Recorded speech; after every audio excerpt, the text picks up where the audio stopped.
So White House Press Secretary Caroline Leavitt announced that the Associated Press has been banned from... Joe Rogan throwing in the punchline of the year. But this isn't just celebrity gossip. No, this is about power, accountability, and the harsh reality of media manipulation. You know it's a big deal when the Queen of The View, Whoopi Goldberg, takes a hit like this. But when Joe Rogan gets involved? Well, let's just say Whoopi's breakdown turned into Rogan's comedy gold. This isn't just some backstage Hollywood gossip. This is a full-on battle that's shaking the entertainment industry to its core. From the Oval Office for not honoring the recent renaming of the Gulf of Mexico. Voters do not agree with these despicable women on The View. They are wildly out of touch with the vast majority of Americans. Let's kick things off with the incident that started it all. It was a regular day on The View, right? You've got the usual cast, Whoopi Goldberg, Joy Behar, Sunny hosting, doing what they do best, talking politics, stirring the pot, and slinging shade. But this time, they crossed a line. And guess who was in their crosshairs? None other than Caroline Leavitt, a young, unapologetic conservative voice on the rise.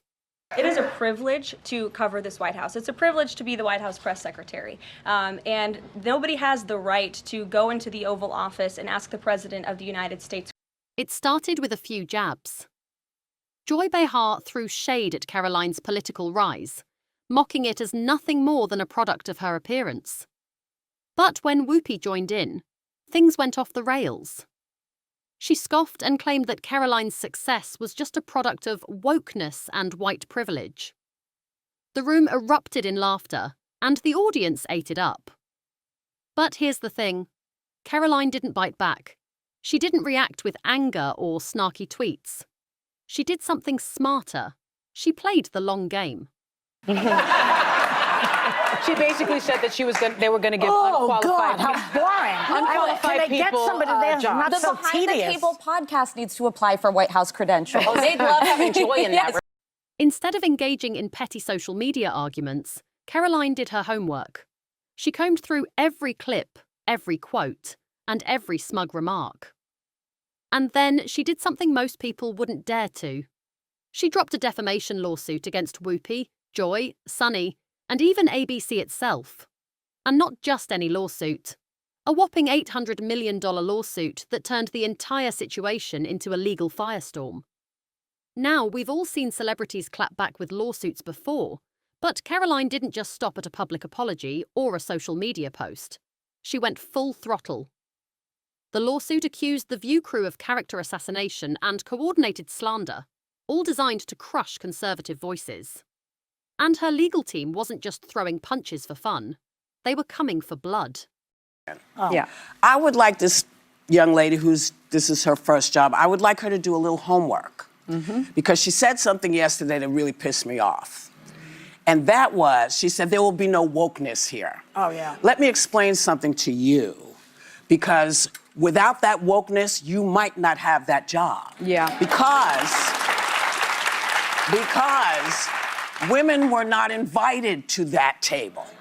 Women were not invited to many tables in this nation. The reason we fought and busted our behinds to make sure that you didn't have to worry about this. And now to hear you talk about it and to hear anybody talk about the wokeness was put in place for a reason. Because black people couldn't get into colleges. Because women could not get into the colleges they wanted to go to. This is all women. Yeah. See, this is not black, Asian women. This is all women. Women were not invited to this party. It was a man's world, and we busted our asses to make sure that this was a person's world. So please stop using that phrase and talking about, because you don't understand what you're saying. You're saying about yourself that, hey, that's a terrible thing to be. It's not a terrible thing to be. That's why we fought. That's what we were fighting for, so that you could stand in that podium, so that Catherine Jean-Pierre could stand at that podium. So women of all kinds of colors and ilks, wherever they came from, whatever their beliefs. The statement from Caroline's team wasn't about politics. It was about principle. They were clear. No one, especially not a major network like ABC, should be able to publicly destroy someone's reputation just because they have a different political viewpoint. Caroline was demanding accountability, not just for herself, but for every conservative voice that's ever been silenced or undermined by the mainstream media. It was bold, it was smart, and it sent shockwaves through the entire entertainment industry. But trust me, this is where it gets really juicy. Office, and you all have credentials to be here, including the Associated Press, who is in this briefing room today. So, the White House Correspondents Association released a statement. Cut to a few weeks later, the courtroom. Whoopi Goldberg steps in, looking a little different. Sunglasses on, expression unreadable, like she's trying to channel some sort of cool, composed energy. But as the case unfolds, things aren't going as planned. The cracks start showing, and they show fast. Witnesses took the stand, one after another, testifying to how Whoopi mocked Caroline, her intelligence, appearance, and even her accent. Diligently to restore the press passes of the 440 journalists whose passes were wrongly revoked by the previous administration. We're also opening up this briefing room to new media voices who produce news-related content and whose outlet. But the real bombshell came when internal show documents were presented. Documents that suggested the View producers knew exactly what they were doing when they pushed Caroline into hostile territory. This wasn't just a regular TV argument. It was an orchestrated takedown, designed to make Caroline look bad in front of millions. Whoopi, once the unshakable queen of daytime TV, now looked visibly rattled. Sources say she was shaking, as if she couldn't believe what was unfolding before her. The weight of the evidence hit her hard, and before long, Whoopi broke down.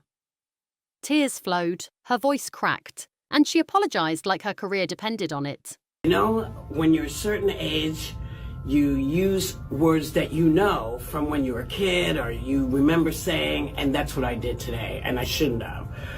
I should have thought about it a little longer. Which, let's be real, it kind of did. In the middle of the courtroom drama, Whoopi admitted that she had crossed a line. But here's where the plot thickens.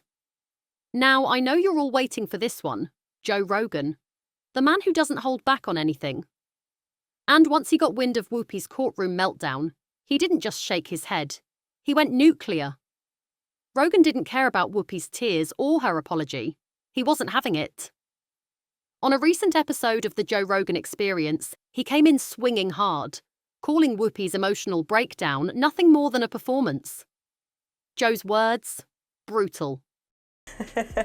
Absolutely not. Let me be unequivocally clear about that. And watching this clip, I couldn't help but think how ironic that Whoopi Goldberg and Joy Behar and the rest of the ladies on The View spend their time calling Republicans the conspiracy theorists. But they have been wrong about everything they have said over the last couple of years. They likened President Trump to Hitler. They have mocked him. They have shamed him. They have lied about him consistently on their show. And it was a joy to watch them on November the 6th when they realized that tens of millions of Americans do not listen to the lies. He straight up said, "You don't get to accuse one of the most powerful men in the world of manipulating the government and then cry in court like it was just a joke."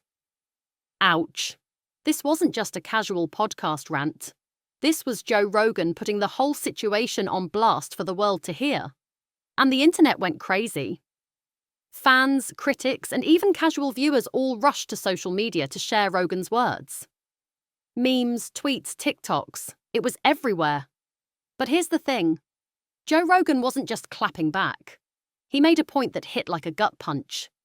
If you're going to make bold, dangerous claims on national TV, especially the kind that could wreck someone's livelihood, you better come with receipts.